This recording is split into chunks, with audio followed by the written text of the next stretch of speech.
Она должна работать с таким-то молотом. Охлади кузню. Ну что? Пока Ульвунд не подаст сигнал, никто работать не будет.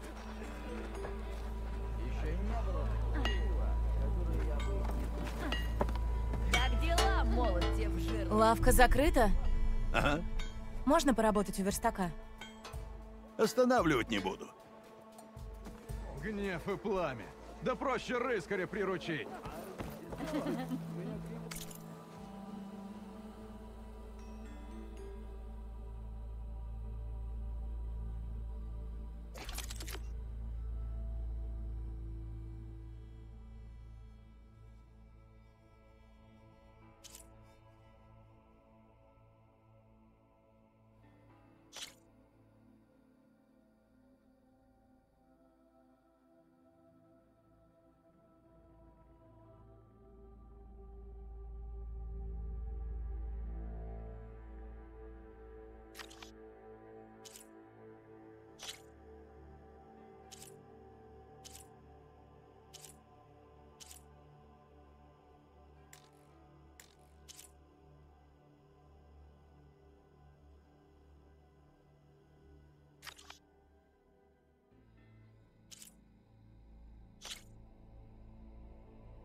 Эй, я еще здесь.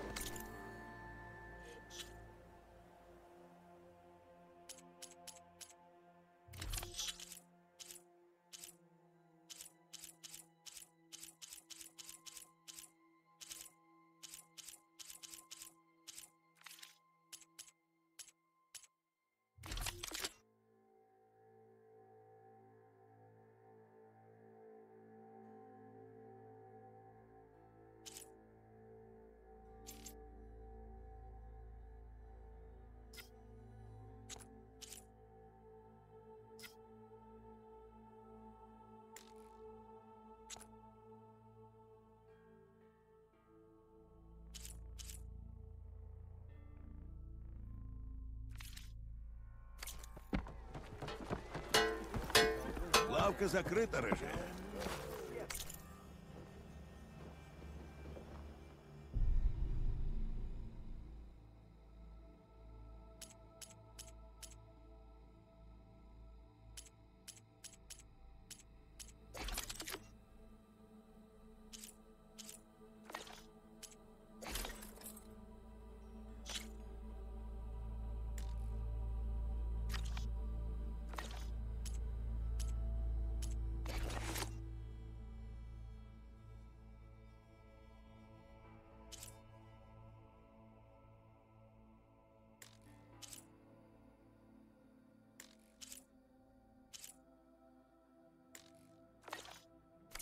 Но верстаком можешь пользоваться. Привет, Мне папа! не жаль. Нет, фу.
что?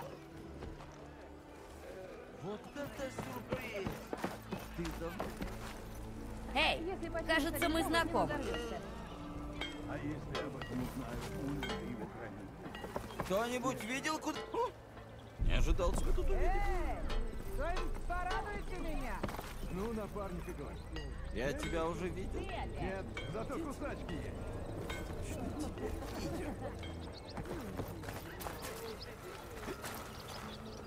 Опять меня игнорируют? Был бы я трезвым, сказал... Вот ты где! Сюда, сестренка! Это не Эй! Ну, присоединяйся!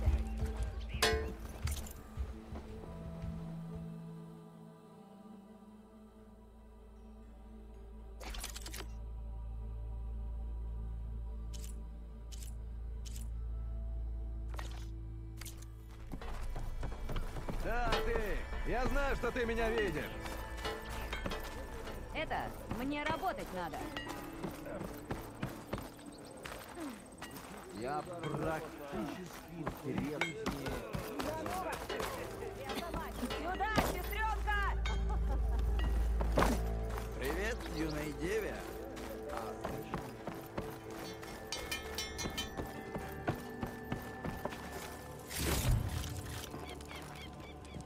Как дела, молод тебе? Привет!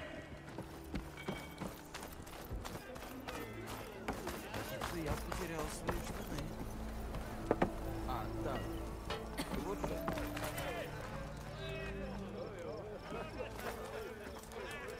Это ты отрадил? Как вы знали? 3 месяца. А ты? В прошлый раз он уже начал ходить.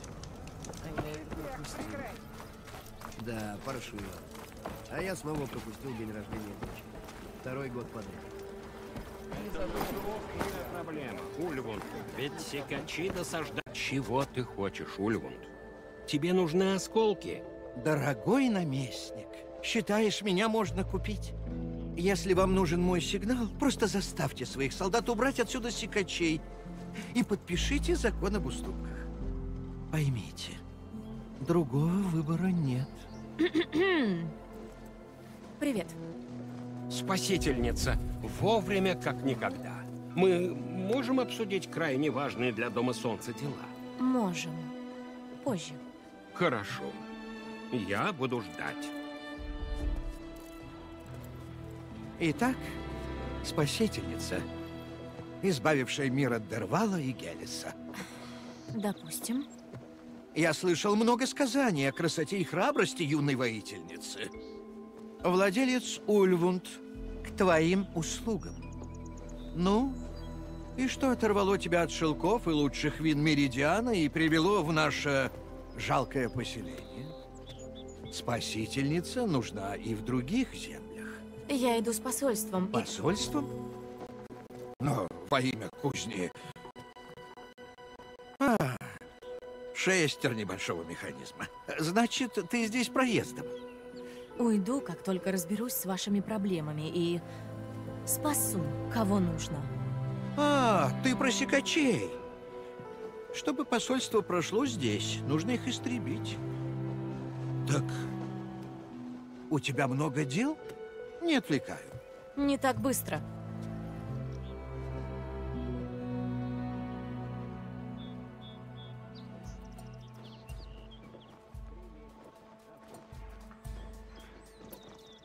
Кажется, ты не очень-то уважаешь наместника.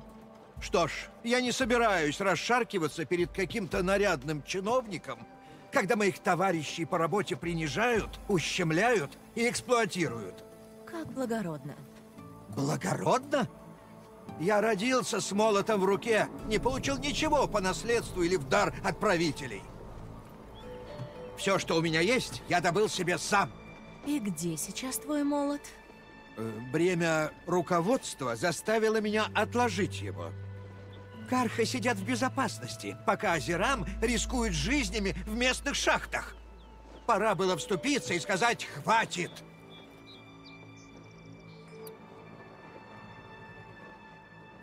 Это ты остановил работы?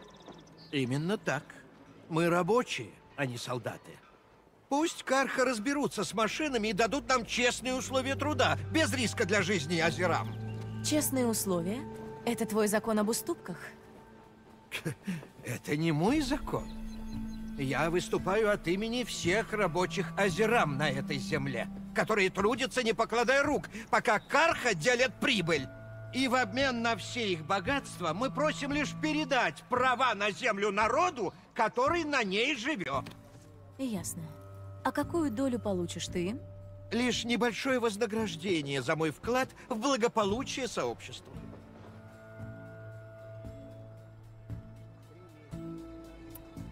Если скрежет горы стоит на земле Карха, почему ты здесь главный? Кто тебя выбрал? Конечно же, сам мудрый народ Азерам. Думаешь, Карха смогли бы тут что-то накопать? Ха! Наместник не доберется до света пустоши, не растеряв все гайки по дороге. Значит, никакой власти у тебя нет. Ты главный, потому что ты так сказал. Заявил. Власть у того, за кем стоит народ. Я видел, как родился скрежет горы.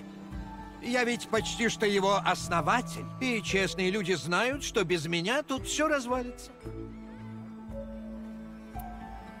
Говоришь, ты основал скрежет горы? Что-то не верится. Я сказал почти что. Я разглядел его потенциал, когда здесь стояла горстка палаток в тени света пустоши. Я вложился в шахту, убедил нескольких друзей поступить так же, и вот, можно сказать, скрежет горы вырос благодаря мне. Значит, ты не просто сидишь тут и собираешь прибыль с остальных? Вовсе нет. Да, я получаю небольшую долю от своих вложений, но с самого начала моей главной целью было благополучие честных рабочих трудового народа Азерам.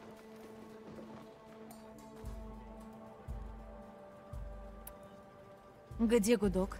В самом центре города. Но пока снаружи так опасно, я не буду рисковать жизнями Азерам. Я разберусь с секачами. И когда я закончу, работы возобновятся. Раз идет к этому, я пока буду заботиться о безопасности наших людей. Будь готов подать сигнал.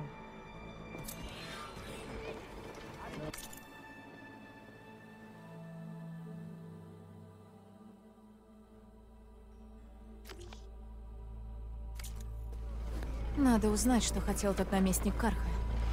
Он должен быть в таверне. Ты не задумываешься, пропускать такие события ради пары осколков? Эту Опять пару меня осколков я игнорируешь. потрачу на лучшее будущее для семьи. Я как-то боролась с шелком.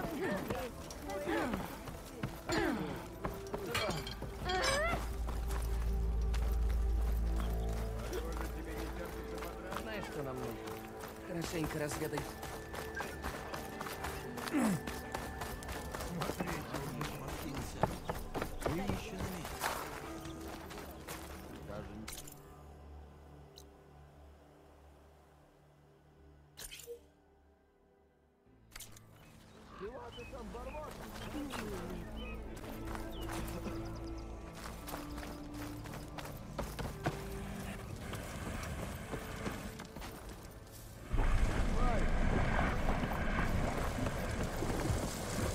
О, ну вот.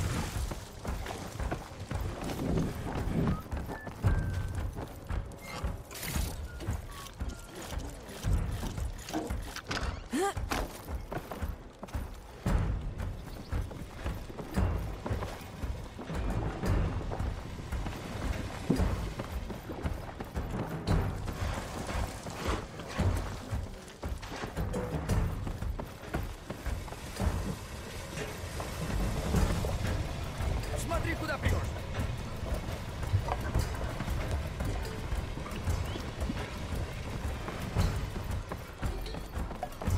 Эй, флаг! Привет, привет!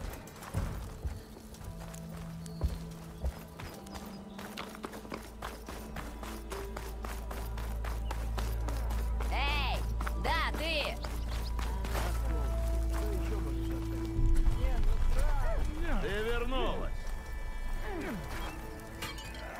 Скрежет горы не слишком красив, но кузни у нас первый сорт.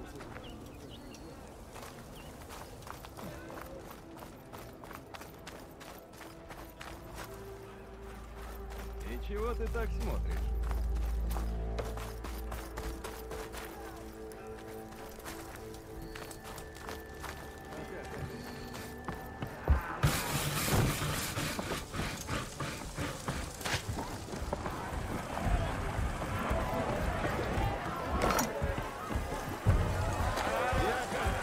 Чем дальше займешься? Отправишься обратно на путь? Эй, Милдув! Милдув! Представляешь, я взял твое рагу с собой в пустоши. Его хватило на всю неделю. Чувствовал себя так, будто смогу придушить бегуна. Бери, пока есть. Кажется, у тебя можно разжиться неплохим провиантом. Что опять? Ты тоже можешь получить скидку, но придется зайти позже. А, по-моему, ты меня с кем-то перепутал. Так ты не от Ульвунда? Нет. О, извиняюсь. Просто его дружки от меня никак не отстанут. А тут еще пришел конец моей сковородки. Поскольку у меня и так куча проблем, может, перейдешь к тому, зачем пришла? За твоей едой. Ну, конечно.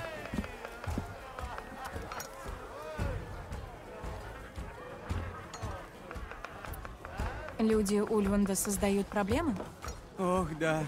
Они требуют моих лучших блюд. Но у меня нет оборудования, которое позволяло бы готовить в больших количествах. Я уже не говорю про скидку для Ульвунда, на которой они настаивают. А если ты откажешь? Я повар, не бузила.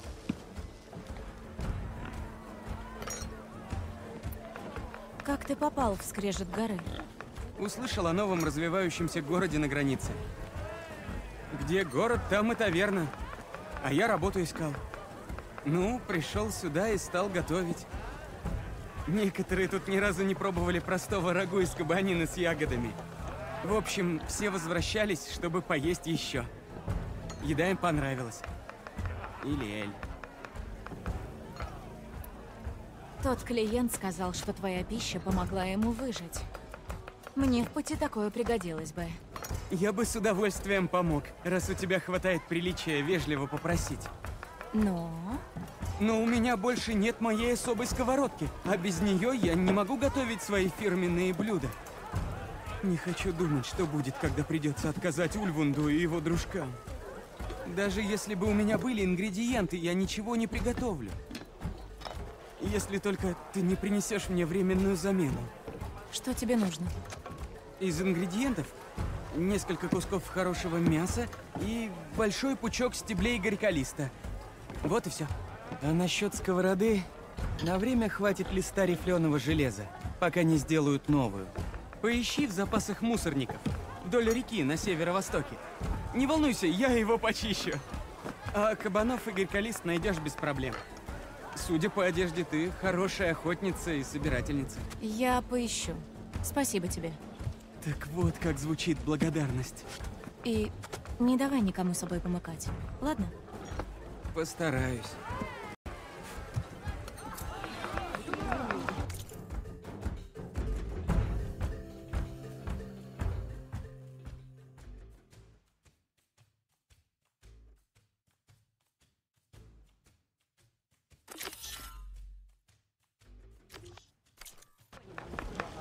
Мясо и горьколист нашла. Теперь железный лист из запасов мусорника. Приветствую. Как твои поиски? Кстати, об этом.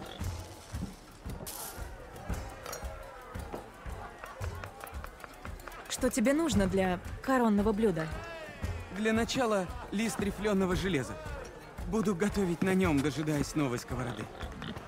Его можно найти в запасах мусорника к северу-востоку отсюда. Я его почищу, не волнуйся. А для самого блюда нужно мясо и пучок стеблей горьколиста. Тогда займусь готовкой. Мне пора идти. Хорошо.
Привет, рыжая. Уже передумала? Пришла насладиться стычкой, сестричка. Дай разложу доску. Я просто проходила мимо. О, новичок, да? Да не волнуйся, я буду поддаваться. У тебя есть фигуры? Нет. Ну, тогда тебе повезло. У меня есть лишний набор, сделанный Тенакт прямиком с запретного Запада. Садись, давай, я тебя быстренько научу. Дам тебе кое-что, если победишь на всех моих досках.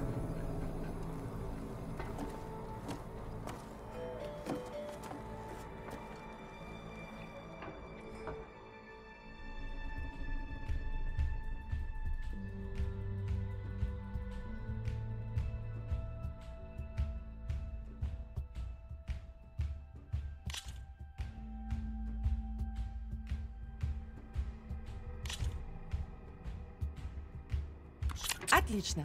Начнем со снов. Тенакт часто говорят, что в стычке машин самая главная стратегия. Каждый начинает со своим набором фигур.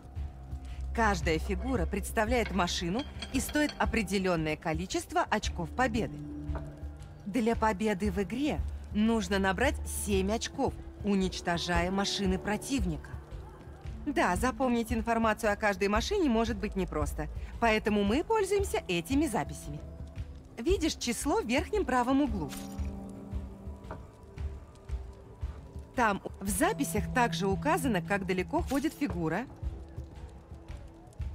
насколько мощные у нее атаки, дистанция, с которой она бьет. И, конечно, ее здоровье. Пока достаточно. Давай играть. Остальное объясню по ходу дела. Поскольку доска моя, я выбираю, кому ходить первым. Раз уж ты играешь первый раз, ты и начинай. Обычно можно выбирать, какие фигуры ставить на доску. Но пока сыграем так. Возьми фигуры машины справа, и передвинь вперед.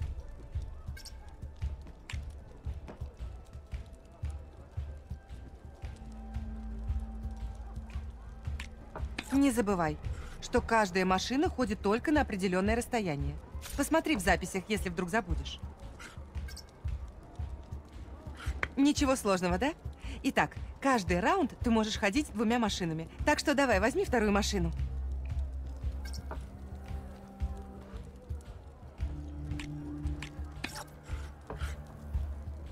Отлично. Поскольку пока больше делать нечего, передай ход. Двигаемся дальше. Дай-ка я передвину свои фигуры сюда. И ход снова за тобой. В этот раз попробуй атаковать одну из моих фигур. Сначала нападай машиной справа. А теперь подвинь фигуру ближе, чтобы атаковать мою машину. Во время атаки сравнивается боевая мощь твоей машины и машины противника. Боевая мощь машины зависит от местности, на которой она находится, и ее собственной силы атаки. На этой доске есть только равнины, которые никак не влияют на боевую мощь. А сила атаки твоей машины равняется 2. Соответственно, боевая мощь твоей машины тоже равняется 2. Поскольку моя машина не атакует, ее сила атаки равна 0. И так как она тоже на равнине, ее боевая мощь не меняется. То есть в данный момент разница в боевой мощи двух машин составляет 2 очка. Значит, твоя машина может нанести 2 единицы урона моей машине. Пока все понятно?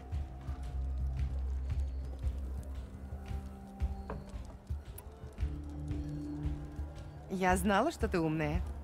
А теперь атакуй мою машину. За тобой не заржавеет, да? Теперь хватай свою вторую машину. Видишь, твоя машина не может подойти так, чтобы атаковать мою. Но можешь сделать рывок, что позволит ей пройти на 1 клетку дальше. Попробуй. Минусом рывка является то, что после него нельзя атаковать.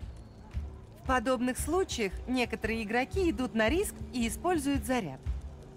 Заряд позволяет атаковать после рывка, но снижает здоровье твоей машины на 2 очка. Так что решай сама. Попробуй использовать заряд, чтобы понять, о чем я.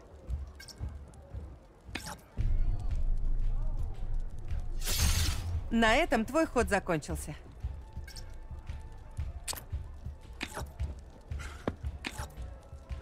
А теперь я покажу тебе один фокус. Твоя машина, что ближе всего ко мне. Возьми-ка ее. Как и у настоящих, у этих машин есть и бронированные места, и уязвимые. Как видишь, они отмечены на фигурах. Синий цвет означает самую крепкую броню. Если туда ударить, урон нанесешь, но небольшой. Красный же показывает уязвимые места. Попадешь по ним и нанесешь серьезный урон. Да, я покажу. Поверни фигуру так, чтобы она встала лицом к моей.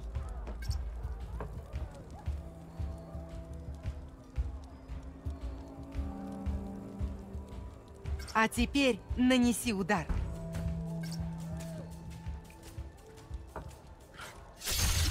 Дало ее с доски! А вот и твои первые очки победы! Пока у тебя их меньше 7, так что продолжим. Твоя машина атаковала мою, но еще не перемещалась. Передвинь ее вниз к моей последней фигуре.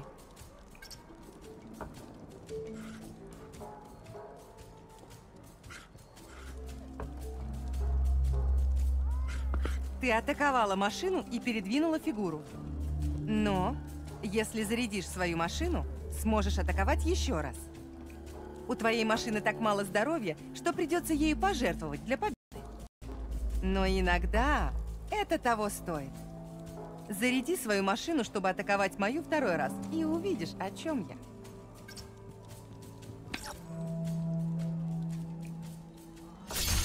Ну разве не здорово? Раз твоя машина выбыла тогда же, когда и моя, мы обе получили соответствующее количество очков победы. Хорошая новость в том, что поскольку атаковала твоя машина, ты получишь очки раньше меня. А значит, могла бы набрать 7 очков победы первой. Вот почему иногда потеря фигуры – наилучший способ закончить игру в свою пользу. Итак, как ты можешь заметить, в этот раз ты не набрала 7 очков, но уничтожила все мои фигуры. А значит, ты победила! Было не так уж сложно, правда? Просто не забывай подбирать наилучшие для атаки местность. Ты удивишься, какое это дает преимущество. Не раз вытягивала на этом игры. Я постараюсь запомнить. Да, пока не забыла. Вот мои запасные фигуры. Я хочу отдать их спасительнице Меридиана. Конечно, набор довольно скромный, но на первое время тебе уж точно должно хватить. Возможно, ты даже захочешь поискать резчиков. У них много разных уникальных фигур, способных переломить ход игры. Но для их изготовления нужны материалы. А если повезет, найдешь фигуры в странствиях. Я их немало потеряла во время ночной охоты на машины и пьяных танцев. Не благодари, я всегда рада помочь начинающим игрокам. А если хочешь сыграть по-настоящему, у меня множество других досок. Я бы даже могла научить тебя еще паре фокусов. Спасибо, я подумаю.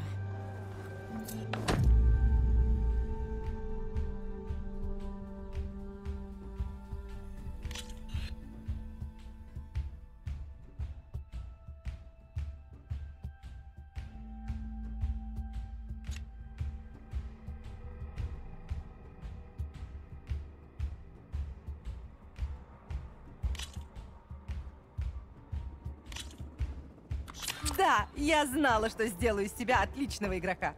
Рассказать, как использовать местность для получения преимущества.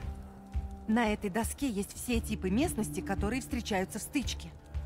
Знание их особенностей может отделять победу от поражения. В основном местность влияет на боевую мощь машины. Как ты знаешь, во время боя с машиной противника сравнивается боевая мощь ваших машин. Чем выше боевая мощь твоей машины, тем больше урон ты нанесешь.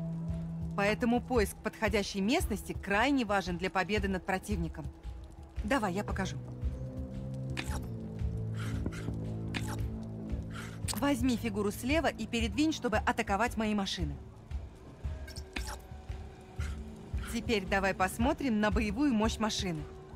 Боевая мощь – сумма силы атаки машины и бонуса местности, на которой она стоит.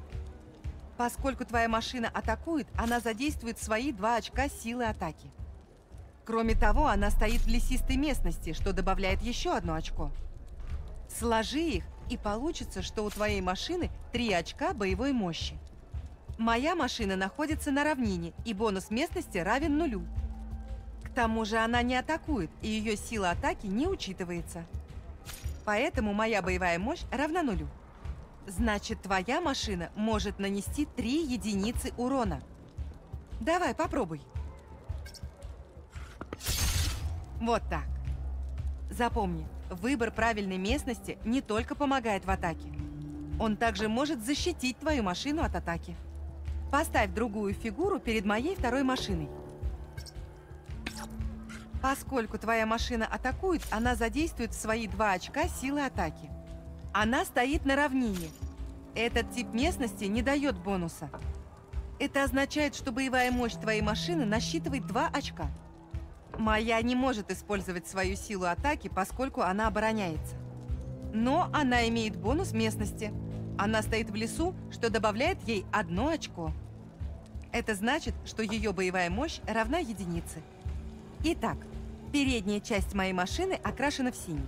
Это значит, что ты собираешься атаковать защищенное броней место. Это дает машине еще 1 очко, и ее суммарная боевая мощь равняется 2. Сравнив боевую мощь обеих машин, ты поймешь, что не сможешь нанести какой-либо урон. Даже если у тебя нет преимущества в боевой мощи, ты все равно можешь атаковать и сломить оборону машины противника. Давай, увидишь, что произойдет. Ха, видишь?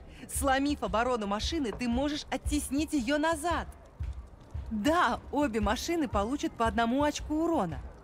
Но заставив ее отступить с той территории, ты сделала ее более уязвимой. Кроме того, если бы моя машина не смогла отступить назад, она бы получила лишнюю 1 урона. А если бы она не смогла отступить из-за другой моей машины, та машина тоже получила бы урон. Вот почему слом обороны – отличный способ нанести урон сразу нескольким фигурам. Полезно, правда? А теперь передай ход. Я хочу еще кое-что тебе показать. Отлично. Как ты могла убедиться, чем выше местность, тем больше бонус к боевой мощи машины. Однако есть еще 2 местности, эффекты которых действуют иначе. Вот эту мы называем пропастью. На ней могут находиться только летающие машины. При этом у них будут отниматься 2 очка боевой мощи, так что будь осторожна. А это болото. При попадании сюда у большинства машин будет отниматься 1 очко боевой мощи. И машина больше не сможет передвигаться до конца хода.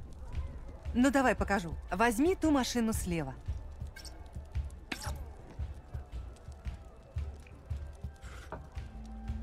Видишь?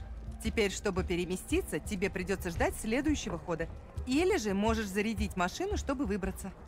Ты все еще можешь атаковать ближайших врагов, так что ты не совсем беспомощна. Что ж, думаю, пока с тебя хватит моей болтовни. Обещаю, все это пригодится тебе в следующей игре.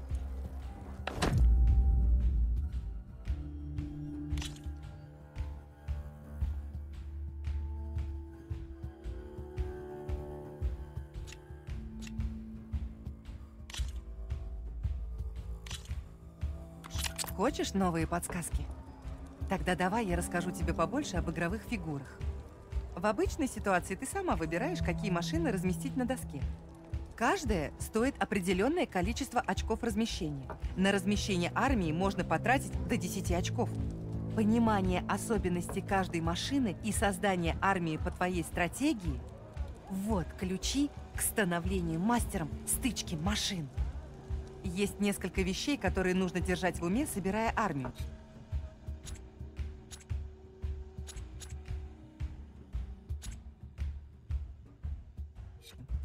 Первое и основное. На доске не может быть более 4 одинаковых машин одновременно.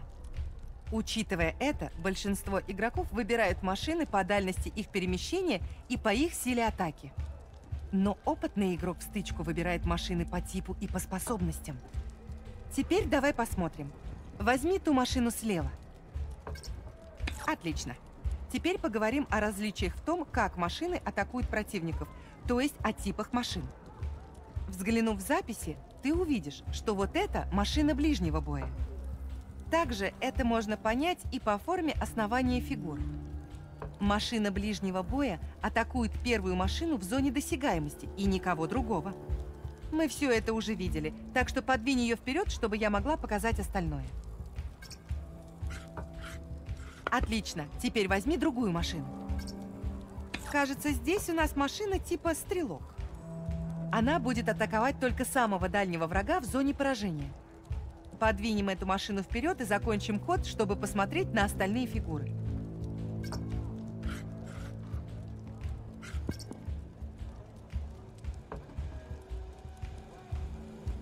Давай начнем вот с этой.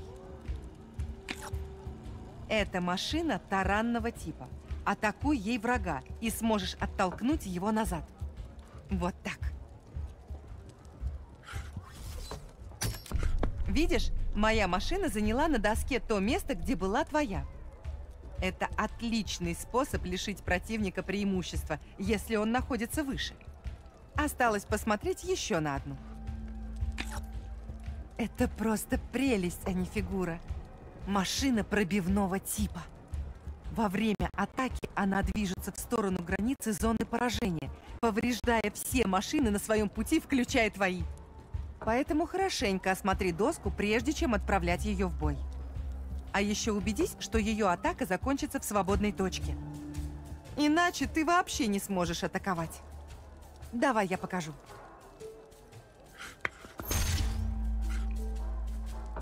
Смотри, она даже повернула твою фигуру. Эту фигуру ты точно захочешь себе в набор. Взглянув в записи, ты заметишь, что у этой машины есть одна из способностей, о которых я говорила. Вообще их довольно много. А я ведь еще даже не все виды машин показала. Уверена, что у тебя есть дела поважнее, поэтому я составила для тебя список. В нем все советы и подсказки, о которых мы говорили. Что ж, думаю, на этом пока все. Если захочешь сыграть по-настоящему, дай знать.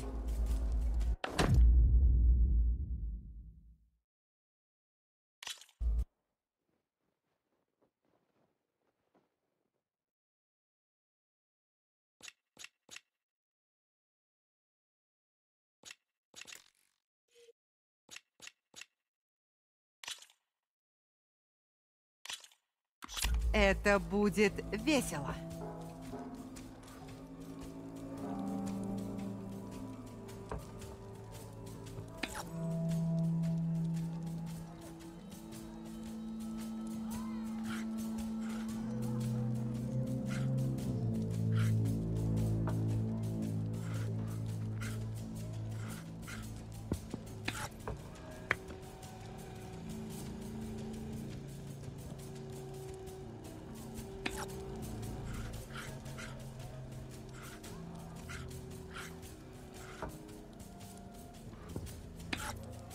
С меня хватит.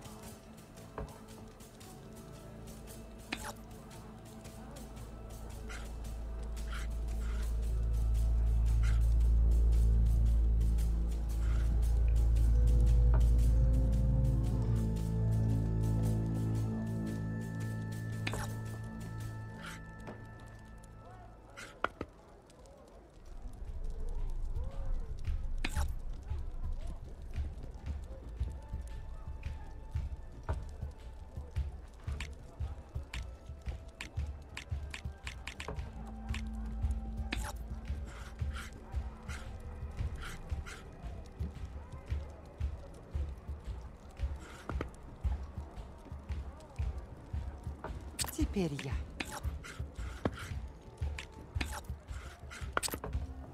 Доска готова.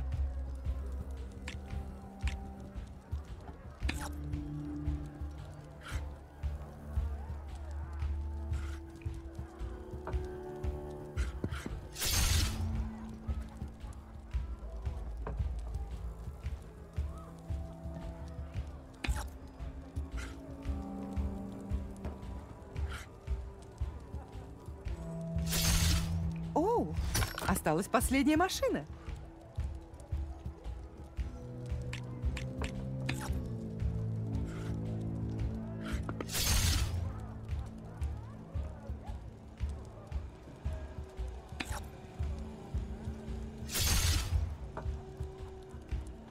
Так, посмотрим. Выиграла! Но могу сыграть снова, если хочешь. Приступим.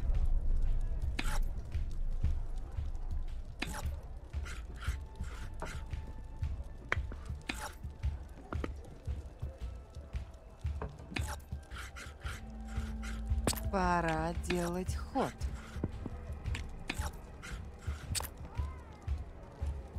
Давай, рыжая.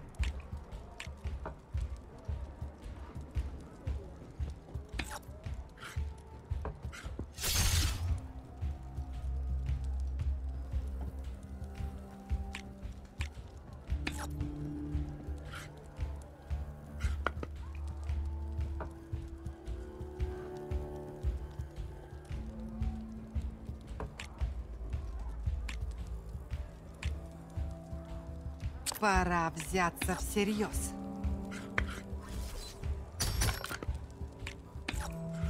Меня ждет тяжелый бой.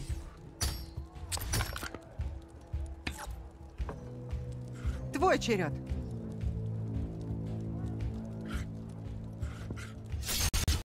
Вот это игра! Хоть я и проиграла.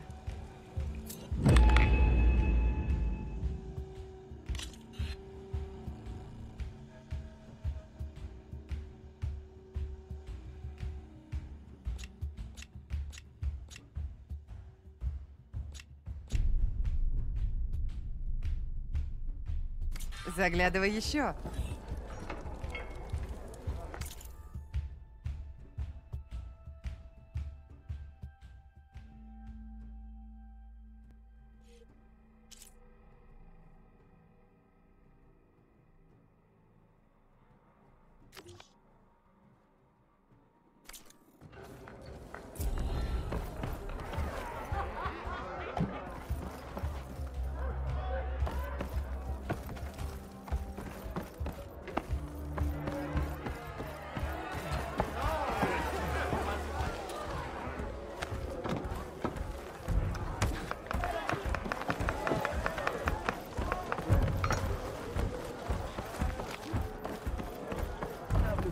Осколков, что ты... Что не так с моей... Эй!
Надеюсь, на вкус тоже приятная.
Мусорники. Милдов сказал, лист железа найдется в их запасах.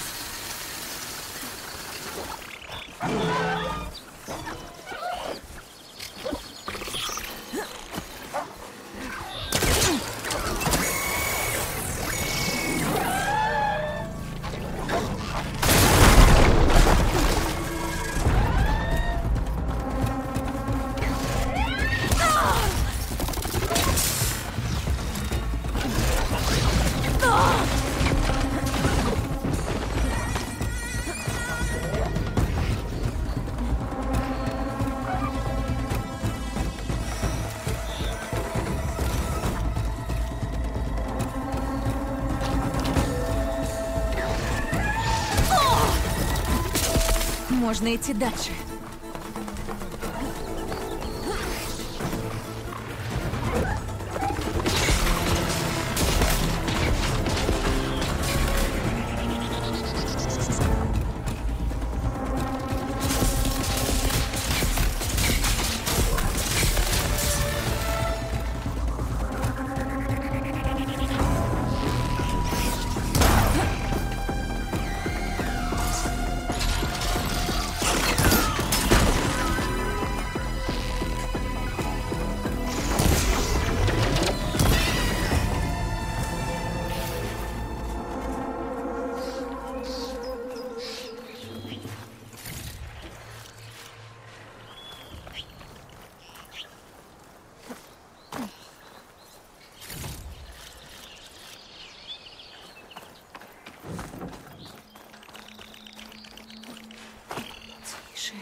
Ну что, осталось найти лист железа в запасах мусорника.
Тут листов нет.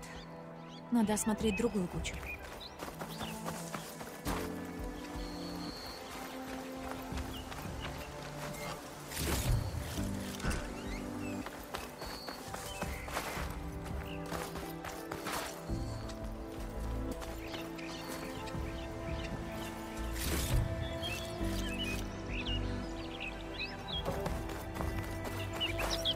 Приберегу для охоты.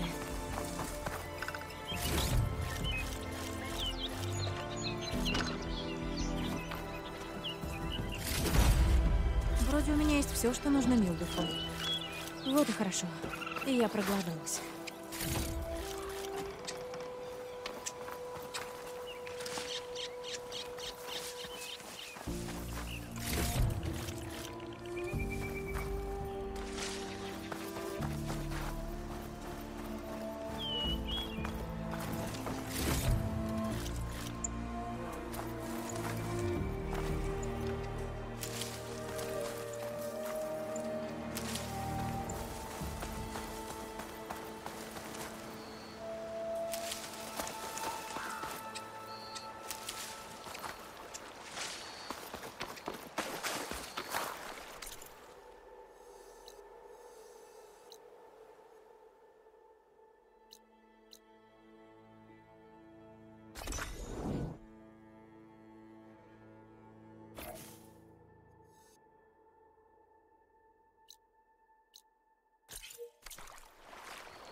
Всегда неотразимо. Я хочу Эля. А, вот и ты. Я удостоился еще одного визита самого Ульвунда. Он был настойчив, но я не отступил. Можно даже сказать, я дал ему отпор. О да. И как же?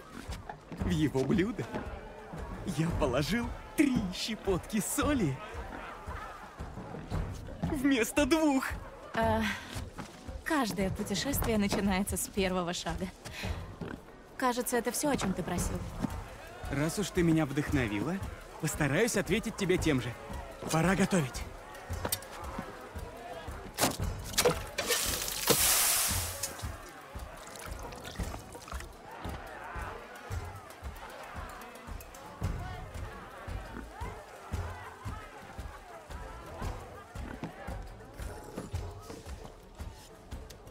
Ого! Милдов, это было нечто. Когда понадобится лучшая провизия, ты знаешь, где я. Твой следующий заказ за счет заведения. Спасибо. И помни, не давай себя в обиду. Спасибо, что напомнила.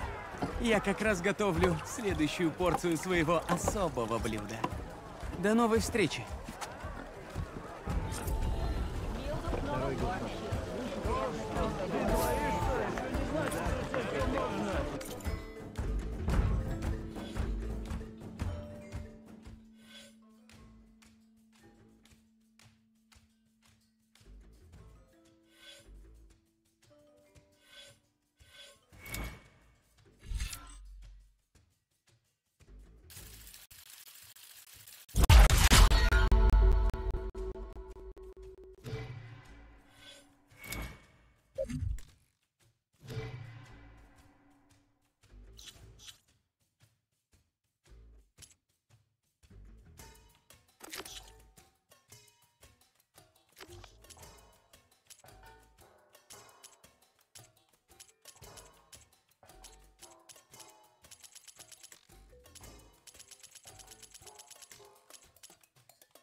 На здоровье. Это мне.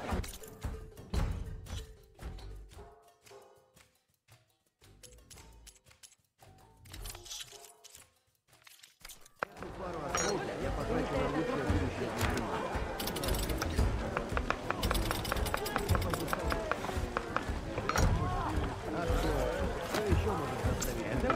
Стоит пополнить запасы еды перед тем, как отправиться назад. И узнать, что еще Милдов приготовил. Пришла за едой? Давай, изучай меню.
Вкусно и сытно.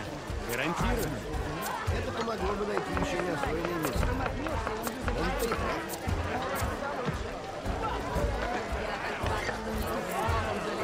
Один ко мне грызет.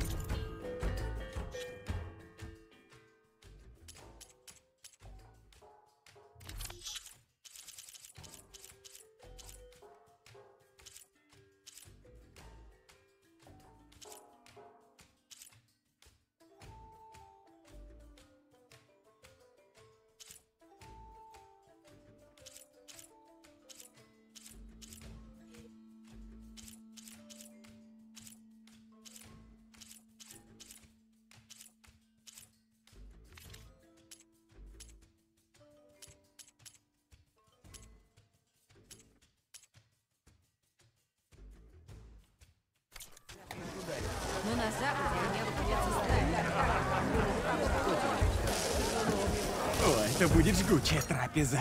Я добавлю щепотку чили в их десерт. Вот гадость.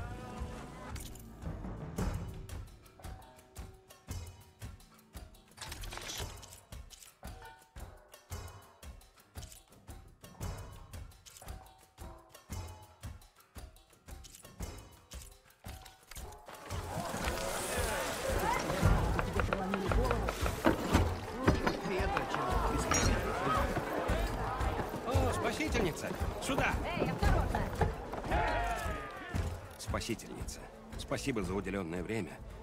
Я сожалею, что тебе пришлось выслушивать вздор Ульвунда. Бывало и хуже. Кажется, он очень хочет тебя подставить. Сама мысль, что Карха специально впустили сикачей в преграду — чушь! Это полный абсурд. Но чем громче и чаще он это повторяет, тем сильнее поддержка его проклятого закона об уступках. Как именно сикачи попали в преграду? Никто точно не знает. Впервые их заметили к западу от каменоломни. Но если они не научились отращивать крылья, не знаю, как они сумели преодолеть горы. Другого пути нет? Единственный, который я знаю, — свет пустоши. Слушай, если сможешь докопаться до истины, я готов выплатить достойное вознаграждение. Помоги мне заткнуть Ульвунда.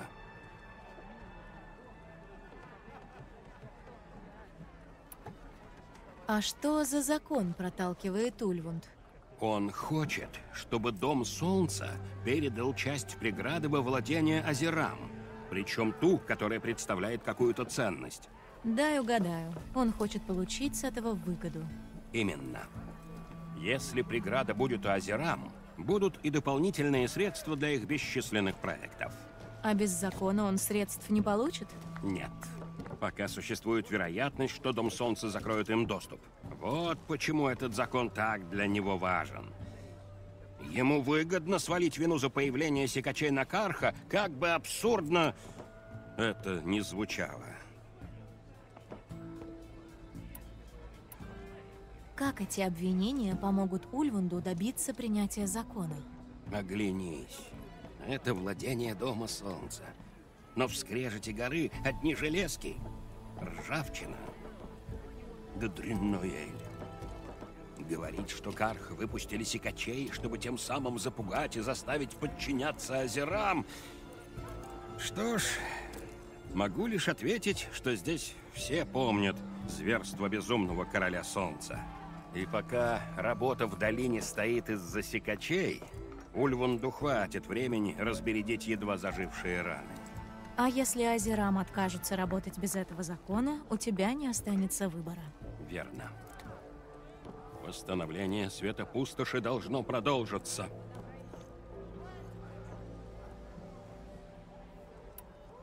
Как ты здесь оказался? Веришь или нет, я сам попросил эту должность. Управлять всей долиной от имени Короля Солнца — это было честью. То есть и есть честь. Но тебе было бы проще, если бы такие, как Ульвунд, не накаляли все время обстановку. Ульвунд никуда не денется. Он был здесь еще до моего появления и мнит себя основателем скрежета горы.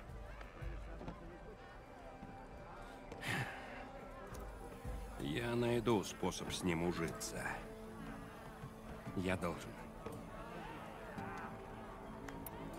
Ты сказал, сикачей видели к западу от каменоломни? По словам одного перепуганного рабочего, он сказал, земля затряслась, и они стремительно понеслись с холма. Он рванул оттуда без оглядки. Там и стоит начать поиски. Если выяснишь правду, возможно, Ульвунд перестанет обвинять Карха во всех смертных грехах. Может, тогда он сосредоточится на восстановлении света пустоши.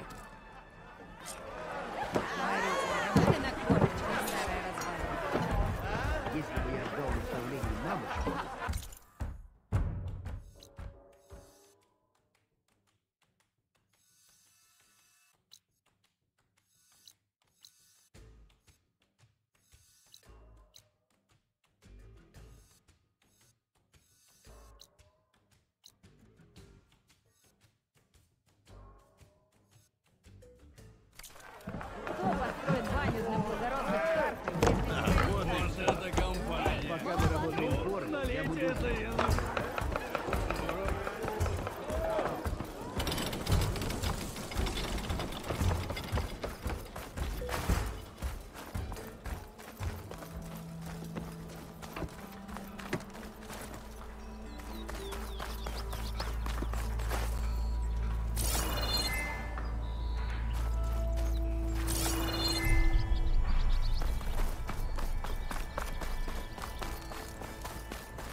Ты за мной!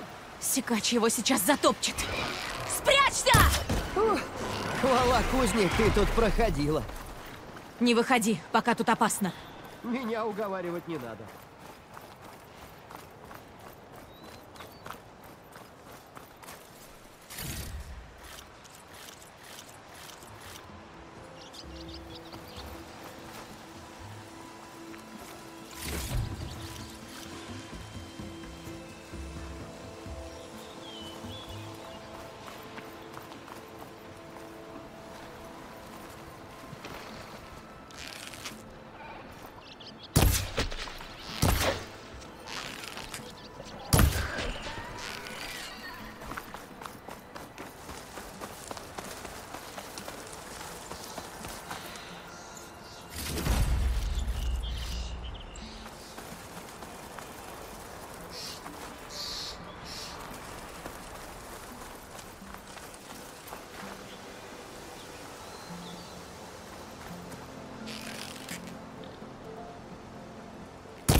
Это какая-то каменоломня.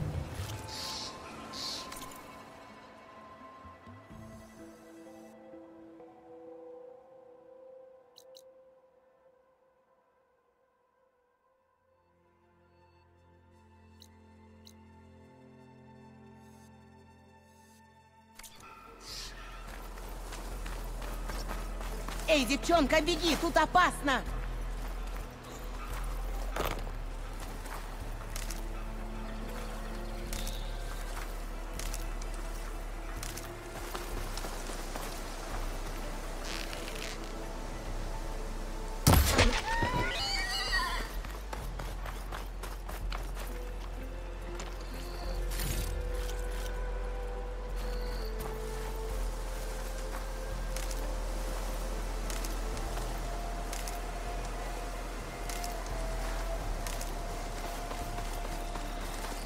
Назад! Тебя убьют! Уходи оттуда!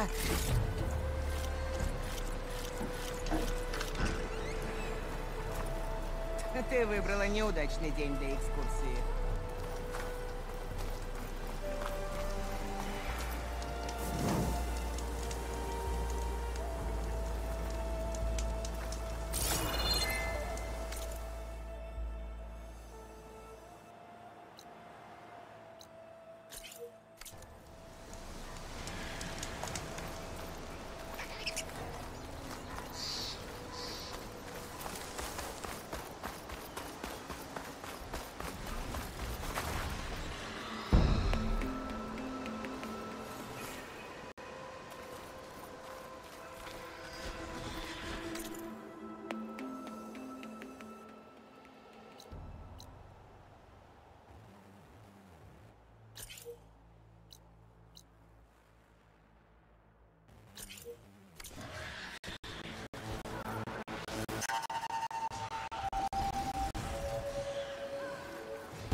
Образ из мира предтеч. Какое-то строение перед отвесными скалами. Образ Никола, но... Возможно, если найти место, где он был запечатлен, визор восстановит недостающее.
Руины эпохи Предтеч.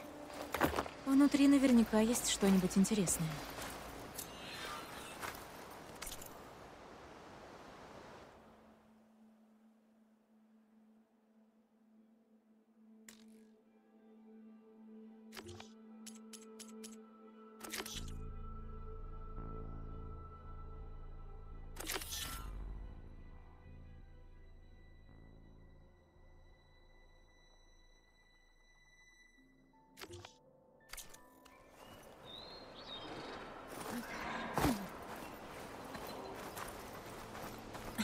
Образ пропал из визора.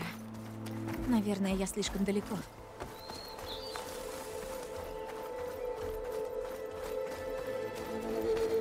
Так, и что у нас здесь?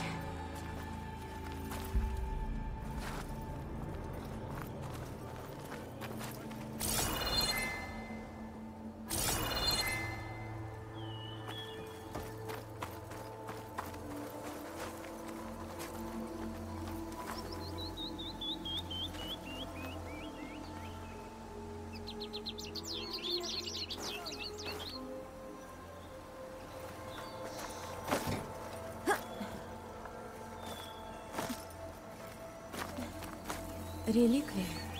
Интересно, как мне до нее добраться?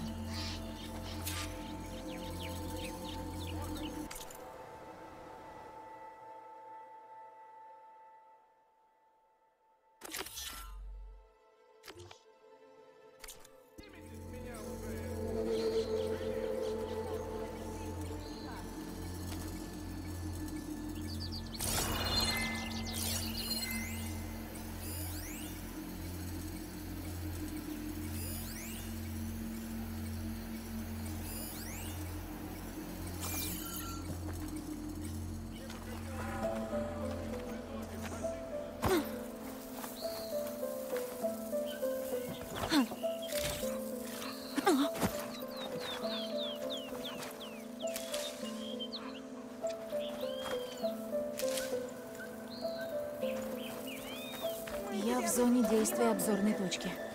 Поищу, где был запечатлен образ.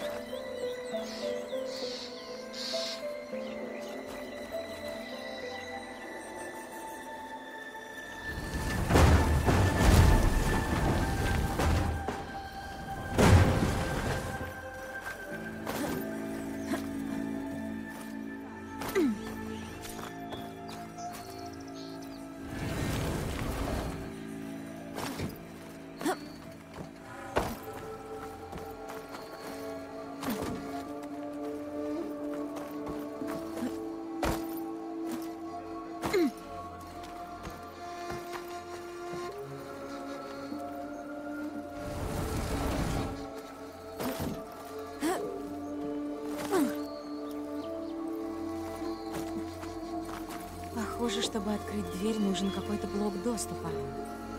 Может, он где-то в руинах?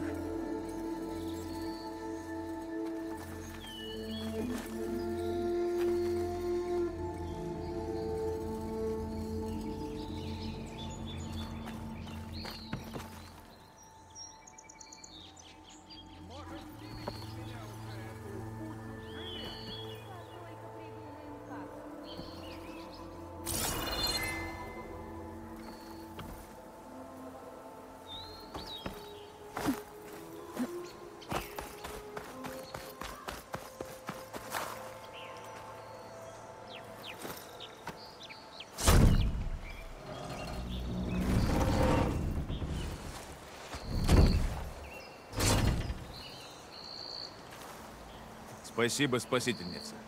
Можно просто, Элой. Эренд говорил, что ты не любишь громких титулов. Авангард. Мы должны сопроводить достопочтенного Вуадиса на посольство. Если сможем избавиться от секачей. Капитан велел следить за скрежетом горы, а затем вылезли эти уродцы. Мы хорошенько отделали одного. Но я не успел откатиться в сторону, когда он упал. Я же говорила, обжираться перед походом – плохая идея. Мне, пожалуй, пора идти. Не знаете, где найти Эренда? Капитан погнался за секачами дальше на запад. Просто иди по звукам ругани и найдешь.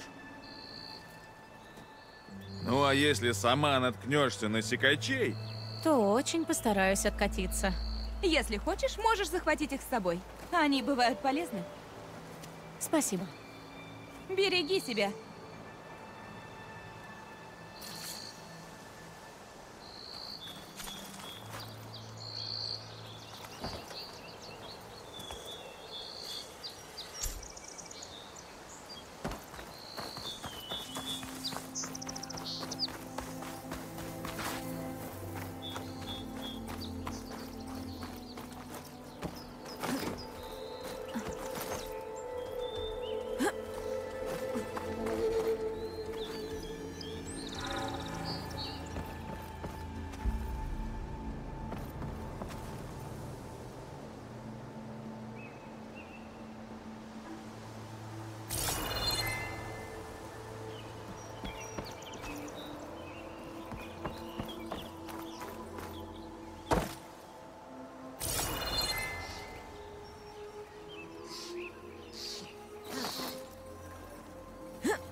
Некуда класть.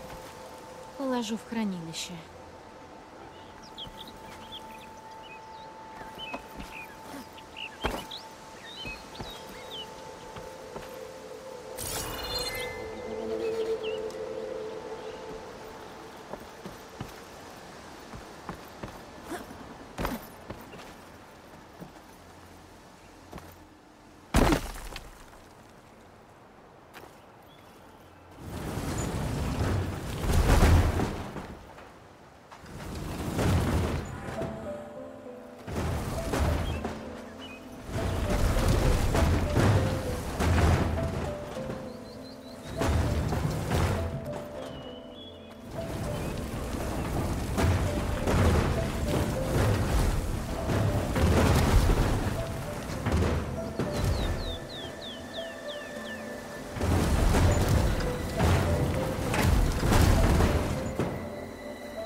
Против нее эффективна кислота.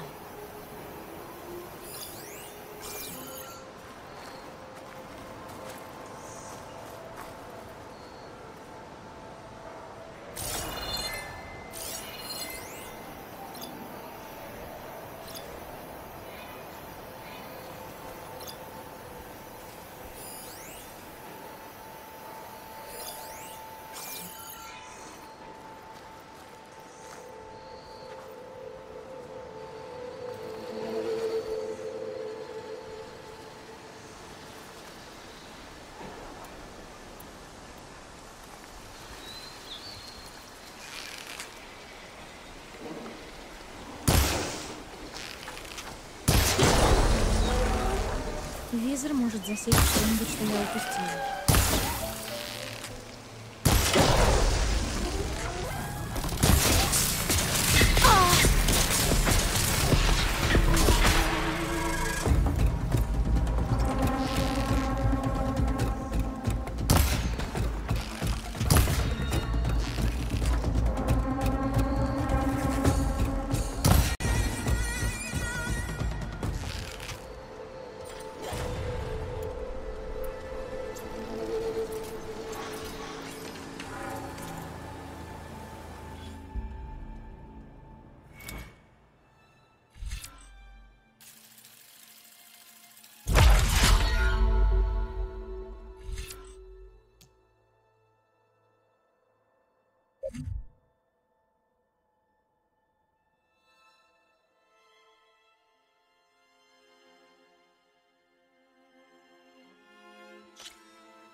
Здесь есть данные.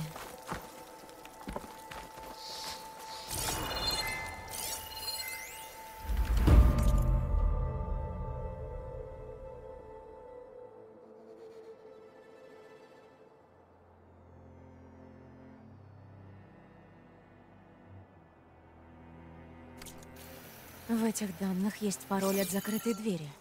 Но мне нужно найти блок доступа.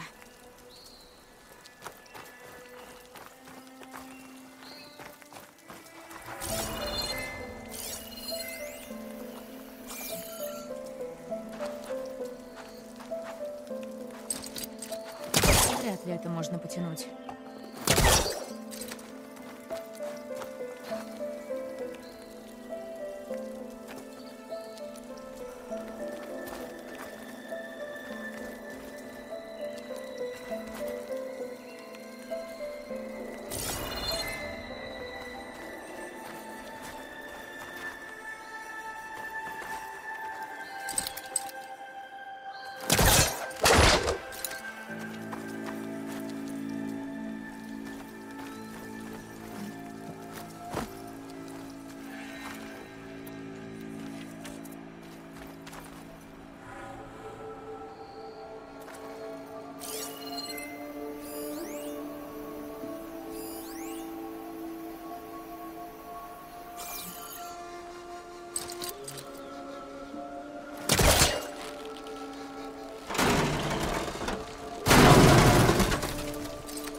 Бессмысленно. Здесь крюкохват не зацепится.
Ящик.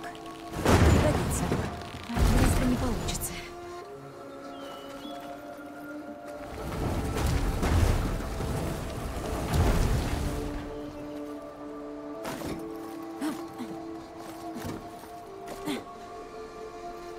Так, нужно найти ключ от двери.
Ниже тоже руина.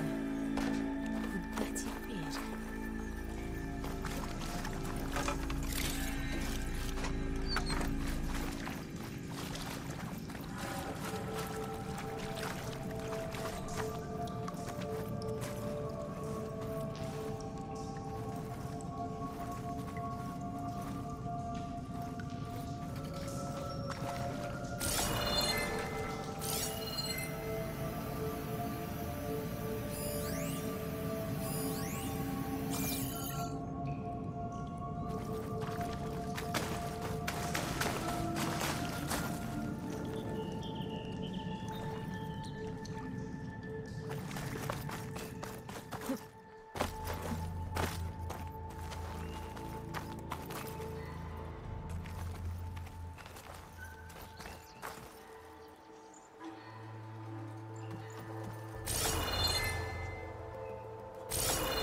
До выступа наверху теперь не добраться. Придется искать другой способ подняться.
Негде зацепиться к рукохвату.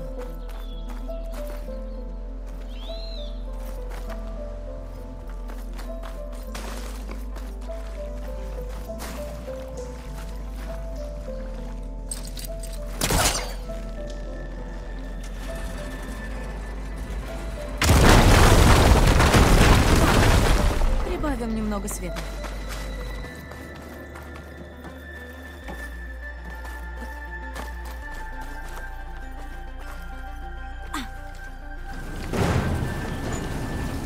Вот так.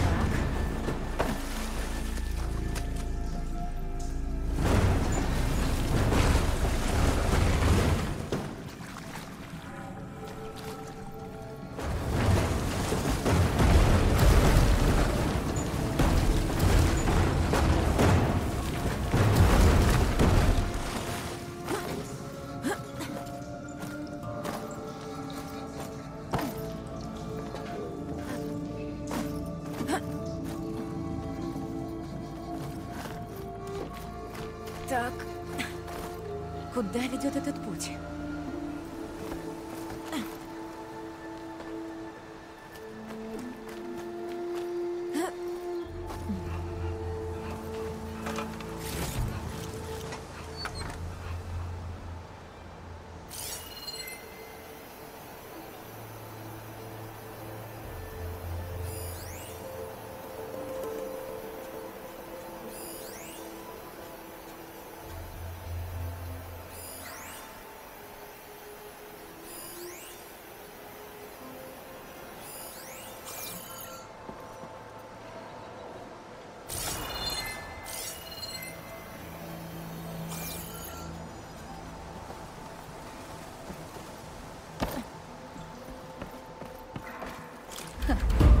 Блок доступа.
Посмотрим, подойдет ли ключ.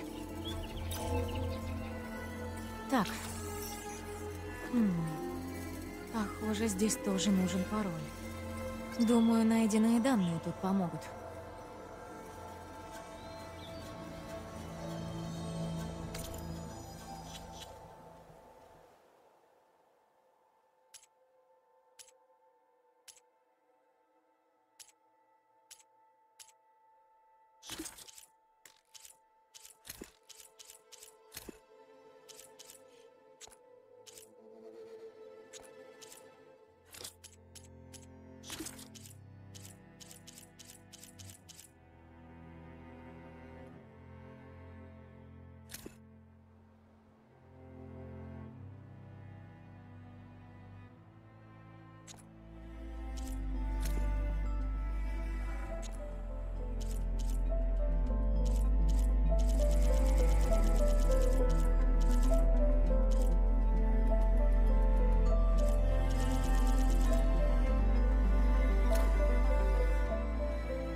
Что это?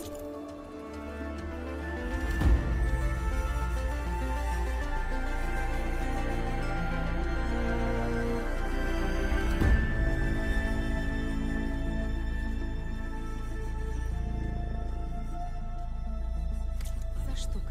Лучше сохранить. Может, потом придумаю, что с этим делать.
Кажется, строение из образа могло стоять у реки.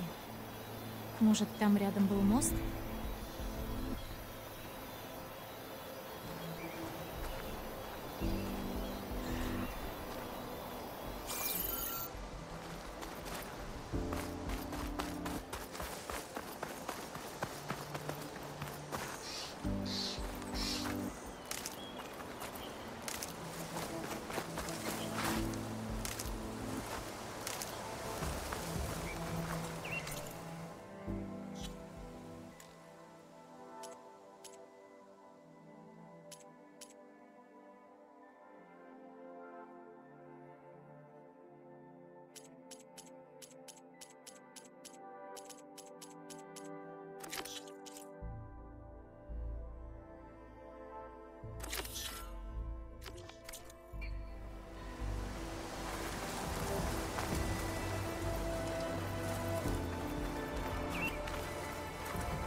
Не получается.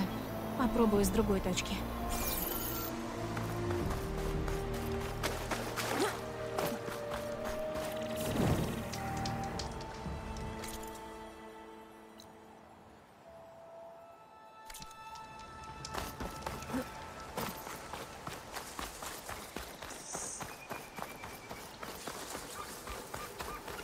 Я слишком далеко от обзорной точки. Попробую еще раз.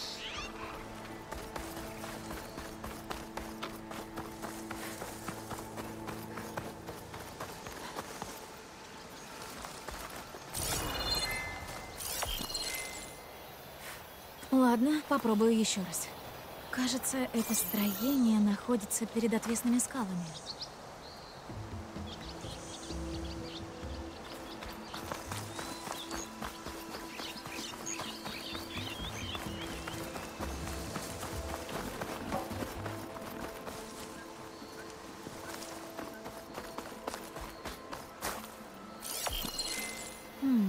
Не-а. Попробую с другого места. Образ пропал. Нужно попробовать снова, не покидая нужную область.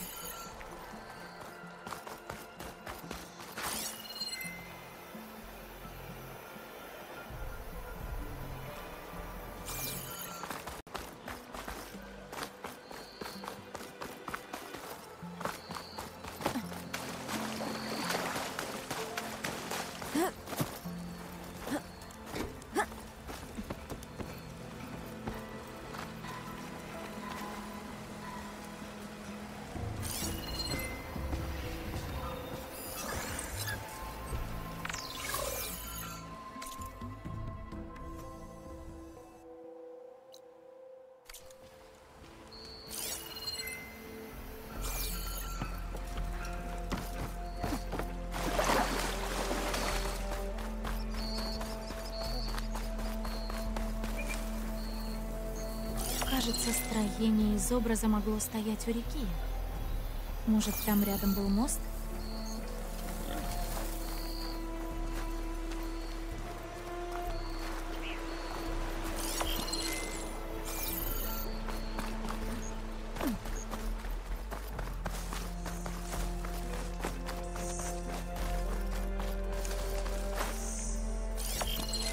Обломки моста. Может, того самого, что на образе? Попробую наложить образ отсюда.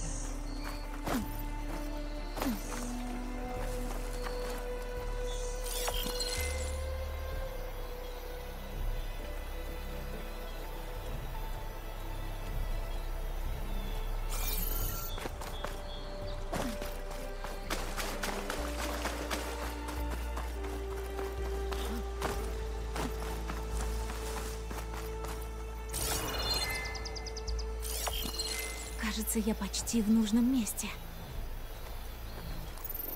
Есть! Восстановление образа разблокировано.